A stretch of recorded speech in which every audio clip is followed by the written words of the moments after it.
Hi, Paul. Nice to talk to you.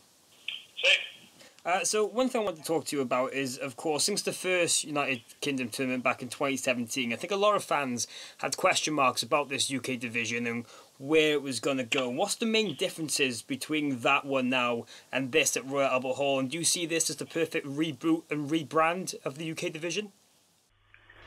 I do. It's a year and a half later, and I think we have a better handle on it. I think we're much closer to making this a reality. You know, there's a lot of components to this. When you talk about Raw, SmackDown, NXT, all the things that we have going on and are doing at once, they all interconnect in some way. You change one piece, it's a domino, right, effect. Like they all fall, and you know, you have to look at everything in a whole. The intent has never changed. The intent to do what we wanted to do has never changed. It just took us some time through our other deals that we have with our partners, through everything else, to work through all of that to get us into a place where we're pretty close to being able to go where we want to go with it. Hopefully, like I said, we'll have some announcements on that soon. And, you know, I'm excited about it this time. It's part of the reason why I wanted to go to Royal Albert Hall. I felt like it was the right venue to kind of relaunch. A lot of the new guys have impressed me, as have, you know, some of the women that will be appearing that night. To me, there were a lot of guys when we went over there the first time. You know, you matchups are kind of, to me, styles make fights. You always hear that in matchups, and so when you're putting these things together, it's not about like, oh, well, this guy's better, put him on the show, right? It's all the matchups and the styles and who's available to you in that time and who can make the dates and everything else.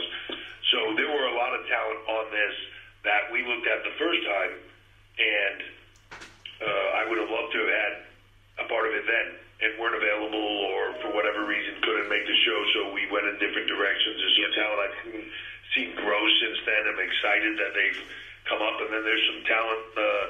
Somebody asked me about Jordan Devlin earlier, like a Jordan Devlin who, you know, excited about bringing him the first time, way more excited about having him here this time. And he's just improved so much since that time when we did it the last time. As much as some of the talent that were in the first tournament that we didn't include in this tournament, but will still be a part of the UK going forward, you know, guys like Sam Gradwell and people like that, you know, Joe Connors and James Drake, and just different people that have been a part of this, but you know, whether they're involved in this one or not, still a big part of it. But when you come down the line, there's some different people in this one that have kind of different from what we had the first tournament, the Dave Mastiffs and the Joe Coffeys and the Mark Coffeys, and you know, that's a different dynamic of big and different style. You know, you have the Ligeros and people that have that sort of style. There's just a lot different about this one. You know, characters, Flash Morgan Webster, you know what I mean? There's just something different about this one, and I really like that it has a different feel to it. You know, and then when you talk about the women and some of the women that will be there, you know, the Tony Storms and people like that, there's a wealth of talent there that we can bring in that are impressive and that we can work through and help, you know, as they're working through the UK, help get them to that next level and you know, bring up the line, NXT and main roster and on and on.